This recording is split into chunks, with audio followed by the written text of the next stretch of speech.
My name is Julia Morgan, and I grew up in a small blue house on Maple Street in Cleveland, Ohio, in America. The porch steps groaned like old floorboards in a library, and the screen door never shut softly. My father, Robert, loved quiet, the kind that fills a room after a clock stops. My mother, Linda, loved rules written in neat lines on the fridge. My older sister, Claire, was their gold star, perfect grades, perfect smile, perfect future. I was not perfect. I was the girl who stayed up late to write papers with coffee rings on the pages, who underlined books until the margins looked like rain. I did my chores, but my mind lived somewhere else. Somewhere like New York City, where tall buildings could hold big dreams without shame. On the morning of graduation, Boston felt bright and large, like the inside of a bell. Banners hung from the rafters in the hall. The air smelled like new paper and roses. My friends, Olivia, Grace, and Daniel, waved from 2 rows back and sent me small, brave smiles. I kept breathing slowly, counting to 4 as my professor once taught me. I wore the black gown that never fits anyone quite right, and a cap that kept threatening to tilt off my head. When I tucked my hair behind my ear, I could feel my pulse there, jumping like a small bird. After the speeches, my parents led me toward a quiet corner near the stage. The crowd buzzed like the inside of a hive. My mother handed me a long, white box tied with a gold ribbon. "Open it," she said, voice stiff with pride that felt thin. I slid the ribbon off and lifted the lid. Inside was a folder, the kind that holds a certificate. For one bright second, I saw a future where they would say they believed in me all along. I opened the folder. The paper said I failed. The letters were heavy, black, final. My mother lifted her chin, as if to stop tears that were not coming. My father pointed at me, his fingers sharp and certain. "You failed girl can never surpass your sister," he said. His words landed like stones in my stomach. My face went hot. My hands shook.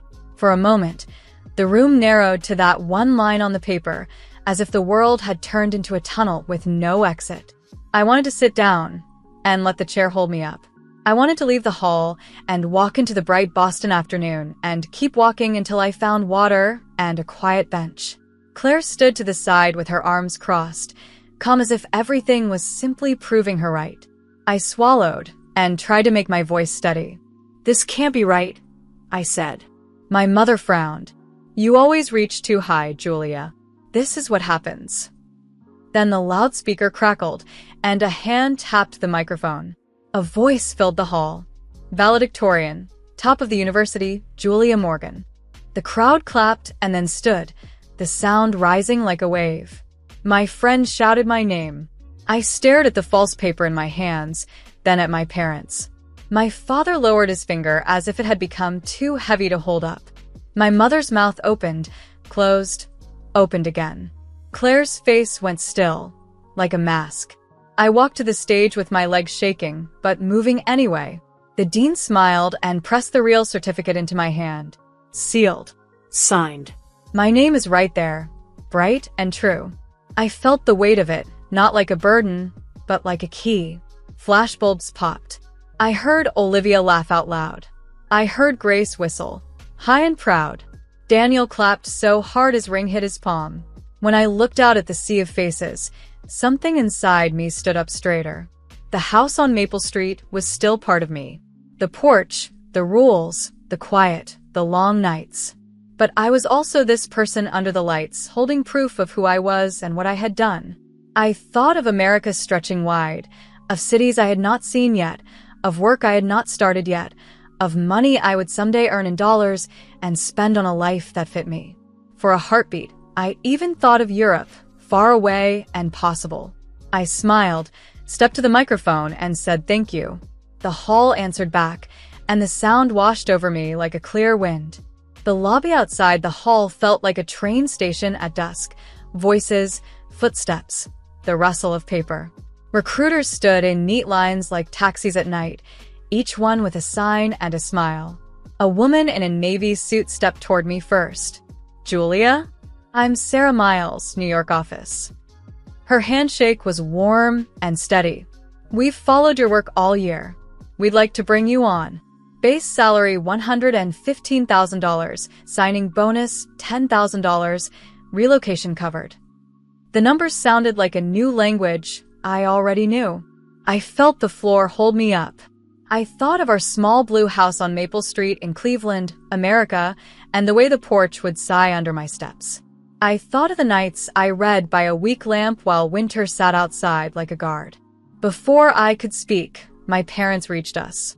My mother, Linda, stood very straight, a careful smile on her face. "You misread that first paper, darling," she said to me, as if the false certificate had been a balloon that slipped from her hand. It was only a joke. My father, Robert, set his jaw and stared at Sarah's badge like it had done something wrong. "Enough of this drama," he said. "You will come home tonight. You will apologize to your sister." Claire stood just behind them, arms folded, quiet and sharp as a pin. I looked at Sarah's card. I looked at my family. In that small, noisy square of the lobby, two paths lay in front of me like doors. One door led back to the old house with the creaking porch and the strict list on the fridge. The other door opened toward New York City, America, where the streets ran long and the buildings kept secrets. I remembered every time they told me to stay in my lane, to lower my voice, to quit dreaming so loud because dreams cost money and money was not for girls like me. I remembered how it felt when the loudspeaker said my name and the hall rose to its feet. I put the fake paper back in its box and closed the lid like you close the cover on a story that is over. "No," I said. My voice did not shake. "I'm choosing my life." Sarah did not speak.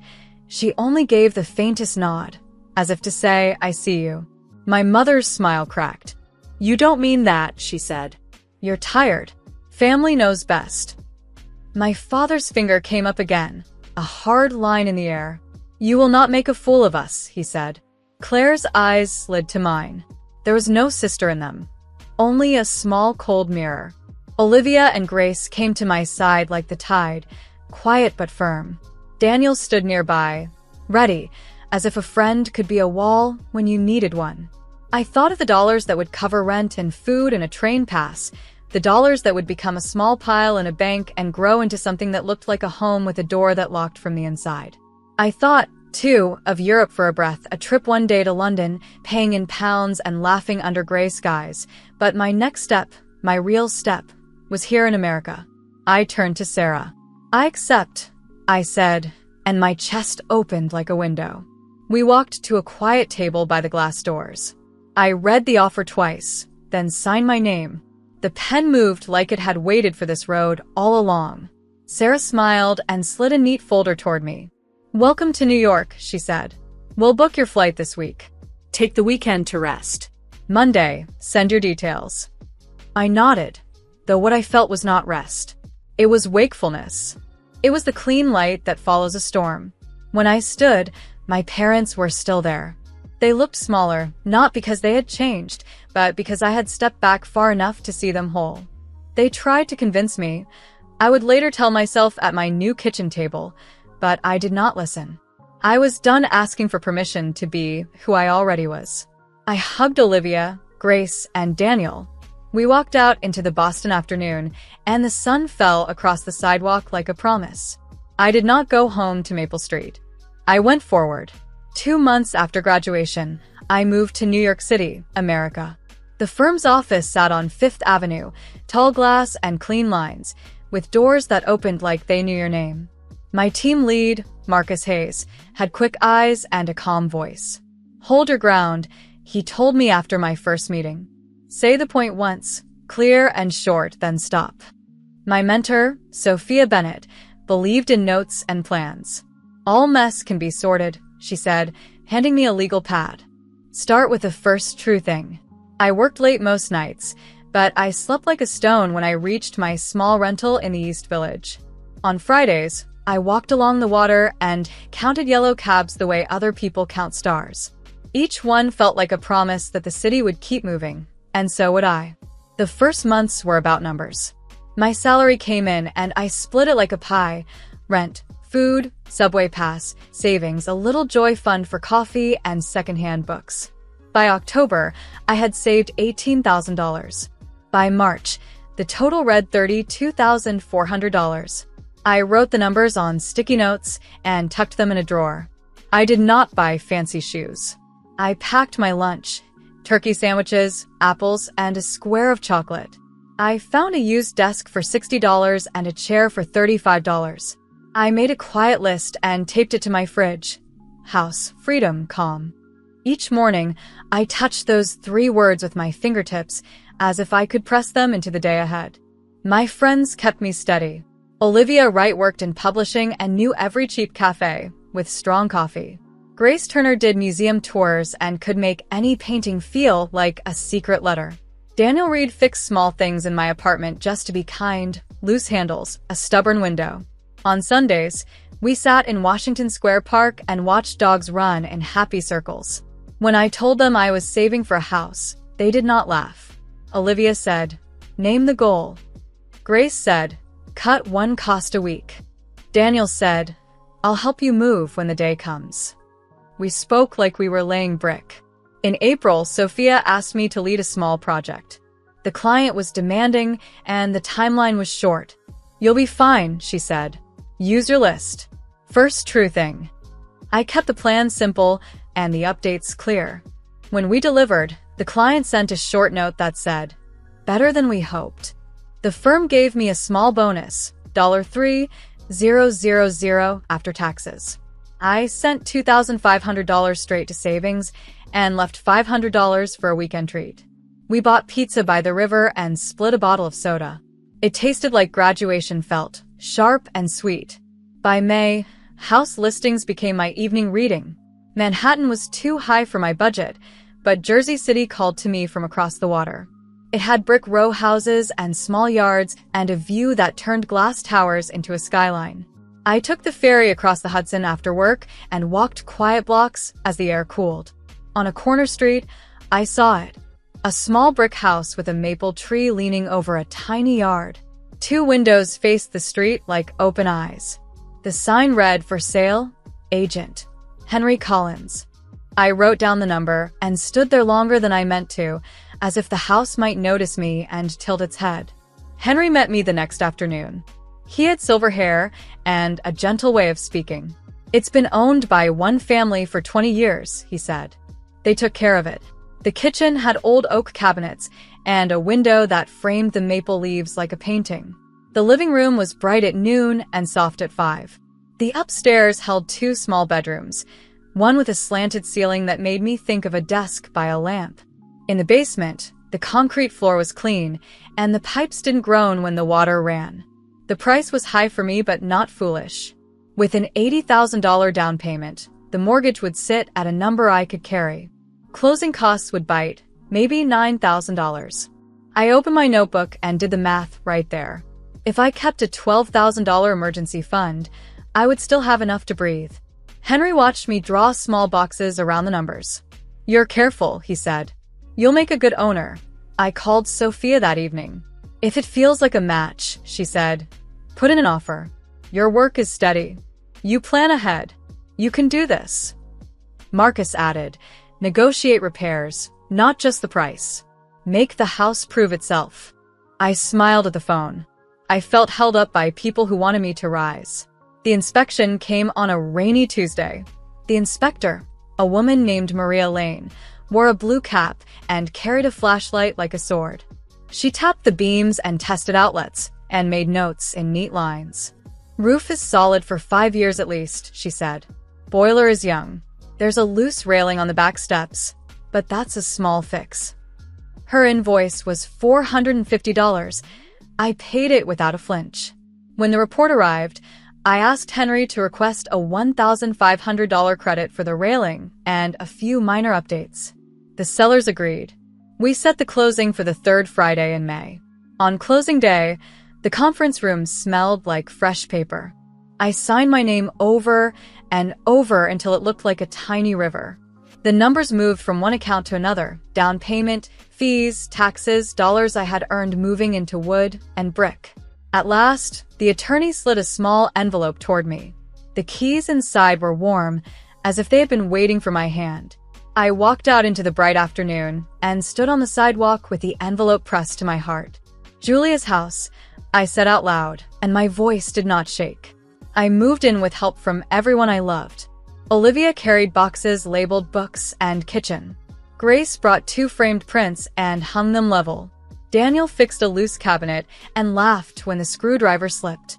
We ate takeout at the secondhand oak table I found for $120. The first night, I slept on a mattress on the floor and listened to the house breathe. It was not like the old porch in Cleveland that creaked at every step. This house hummed, a low, steady sound like a song I finally knew. The next weeks were simple and full. I painted the bedroom a soft gray and the living room a light cream. I put a lamp in the front window that glowed like a lighthouse when I came home late. I planted herbs in the yard, basil, mint, a brave rosemary, and watched the maple throw dappled shade on the soil. On the fridge, I taped a new list. Pay on time, keep the roof strong, invite joy. Olivia brought a plant and named it Victory. Grace wrote on an index card, Julia's house, no fear allowed, and tucked it next to the light switch. Daniel left a hammer on a shelf with a note, for anything that tries you. On Saturdays, I rode the ferry to Manhattan and back just to feel the water under me. The skyline looked like a set of open doors. I thought of Europe once or twice, London one day, paying in pounds and walking along the Thames, but my feet knew the way home from the pier. This was my country, my city, my small bright house. When I unlocked the door each night, I felt the click in my palm and the answer in my chest. I had chosen my life, and the life had answered yes. On a quiet Sunday, I sat at my oak table and wrote a letter to my parents. I did not plan to mail it. I wrote for myself, to clear the air inside my own head. The house was calm. The afternoon light lay across the floor like a pale rug, and the maple outside moved in a soft wind. I set a mug of tea on a coaster and began with their names, Robert and Linda, and then my hand found its rhythm. I wrote that I lived in America in a home I paid for with my work, that I made my own coffee and saved my own dollars and walked to the ferry with a head that felt steady. I wrote that my boss respected me, that my friends cheered for me, and that I could finally hear my voice without anyone turning it down. I wrote about the box at graduation and the fake paper that said I failed, how the letters stabbed like thorns, and how the loudspeaker said my name anyway. I wrote that I could not forget the pointing finger, the sentence that cut me down in front of a crowd. You failed girl can never surpass your sister. I wrote that I did not need to surpass Claire, that I only needed to stand as myself. I wrote that when I walked to the stage and took the true certificate, sealed and signed, it felt like a key in my hand that fit a lock I had been trying for years. I wrote that I chose my life and kept on choosing it, even when they asked me to turn back. When I placed the pen down, a warm peace filled the room. I slipped the letter into a plain envelope and put it in the back of a drawer. I made more tea and watered Victory, the plant Olivia brought on moving day. In the yard, I leaned my back against the maple and looked up through the green canopy. I could hear the city beyond the fence, faint horns, a dog, a far train. Somewhere above, a plane crossed west, deeper into America, where roads split and join and carry you where you decide to go. I thought of the girl I had been in Cleveland, walking the creaking porch in circles. I thought of the woman I was now, standing on my own floor with my own keys. That night, my phone rang. Sophia's voice came bright and direct. We're opening a branch in Chicago, she said.